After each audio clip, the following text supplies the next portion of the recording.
Boneless chicken എടുത്തിട്ടുണ്ട്. പിന്നെ വേണ്ടത് സവോളയാണ്. അതിന് വേണ്ടിയിട്ട് ഞാനിവിടെ ഒരു മീഡിയം സവോള ചോപ്പ് ചെയ്തെടുത്തിട്ടുണ്ട്. പിന്നെ പച്ചമുളക് നമ്മുടെ എരിവിനനുസരിച്ച് ചേർക്കാം. പിന്നെ ഞാനിവിടെ 2 table spoon ginger garlic paste എടുത്തിട്ടുണ്ട്. പിന്നെ ഞാനിവിടെ മല്ലിയില എടുത്തിട്ടുണ്ട്, പുതിനയില എടുത്തിട്ടുണ്ട്. അത് രണ്ടും കൂടെ ഓരോ പിടി വെച്ചിട്ട് എടുക്കാം. പിന്നെ നമുക്ക് ഇതിലേക്ക് വേണ്ട മസാലപ്പൊടികൾ. അതിന് വേണ്ടിയിട്ട് ഞാനിവിടെ 1/4 ടേബിൾ സ്പൂൺ മഞ്ഞൾപ്പൊടി എടുത്തിട്ടുണ്ട്, 1/2 ടേബിൾ സ്പൂൺ മല്ലിപ്പൊടി, 1/4 ടേബിൾ സ്പൂൺ ജീരകത്തിൻ്റെ പൊടി, 1 tablespoon garam masala, 1/2 tablespoon കുരുമുളകിൻ്റെ പൊടി. പിന്നെ ഇത് വറുത്തെടുക്കാൻ വേണ്ടിയിട്ട് ബ്രെഡ് ക്രംസും വേണം, മുട്ടയും വേണം. ഇത് ഉണ്ടാക്കാൻ വേണ്ടിയിട്ട് ഇതെല്ലാം കൂട്ടിയിട്ട് മിക്സിയിലിട്ടിട്ട് നന്നായിട്ട് പേസ്റ്റ് പോലെ അരച്ചെടുക്കണം. ഇത് അരച്ചെടുക്കാൻ വേണ്ടിയിട്ട് ഒരു ജാർ എടുക്കുക. ഈ ജാറിലേക്ക് നമുക്ക് ചിക്കൻ ചേർക്കാം.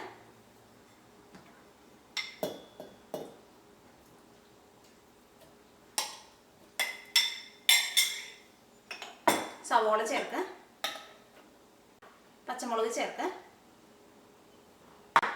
ജിഞ്ചർ ഗാർലിക് പേസ്റ്റ് ചേർക്കുക, മല്ലിയിലയും പുതിനയിലയും ചേർക്കുക.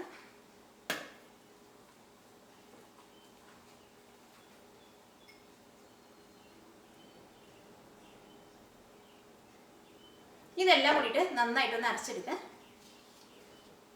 അപ്പോൾ ഇത് നന്നായിട്ട് പേസ്റ്റ് പോലെ അരച്ചെടുത്തിട്ടുണ്ട്. ഇത് നമുക്ക് ഒരു ബൗളിലേക്ക് പകർത്താം. ഇത് അരച്ചെടുത്ത് കഴിഞ്ഞിട്ടാണ് ഇതിലേക്ക് നമ്മൾ മസാലപ്പൊടികൾ മിക്സ് ചെയ്യുന്നത്.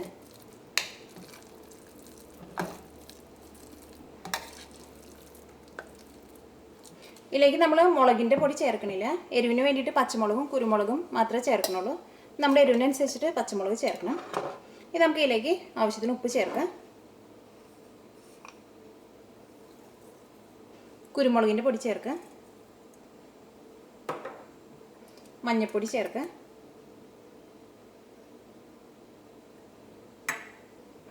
മല്ലിപ്പൊടി ചേർക്കുക, ഗരം മസാല ചേർക്കുക, ജീരകത്തിൻ്റെ പൊടി ചേർക്കുക. ഇതെല്ലാം കൂടിയിട്ട് നന്നായിട്ടൊന്ന് മിക്സ് ചെയ്യുക.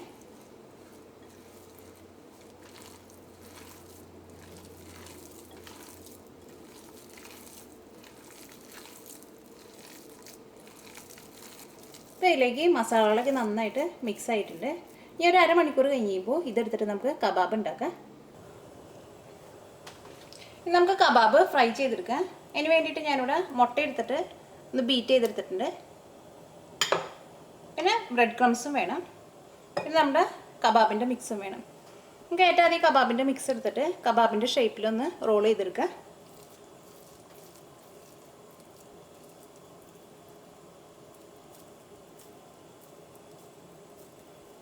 ഏറ്റവും ആദ്യം ഇതേപോലെ ഒരു ബോളാക്കുക. എന്നിട്ട് കയ്യിൽ വെച്ചിട്ടിങ്ങനെ കബാബിൻ്റെ ഷേപ്പാക്കുക.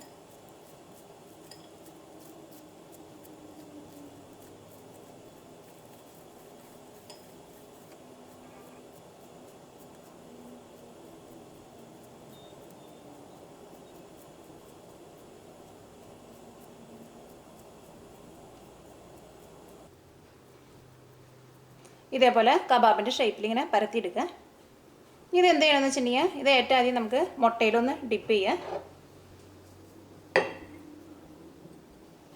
ഇത് കഴിഞ്ഞിട്ട് ഇതെടുത്തിട്ട് ബ്രെഡ് ക്രംസിലേക്ക് ഇടുക. ഇനി ഇതെടുത്തിട്ട് ചൂടായ എണ്ണയിലേക്ക് ഇടുക. ഇതൊരു മീഡിയം ഫ്ലെയിമിലിട്ടിട്ട് വേണം വറുത്തെടുക്കാൻ വേണ്ടിയിട്ട്.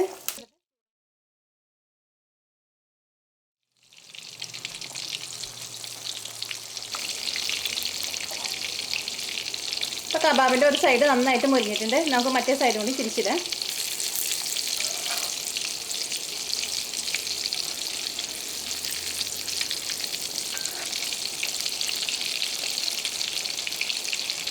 ഇത് രണ്ട് സൈഡ് നന്നായിട്ട് മുരിഞ്ഞിട്ടുണ്ട്. ഈ എടുത്ത് നമുക്ക് എണ്ണയിൽ നിന്ന് മാറ്റാം.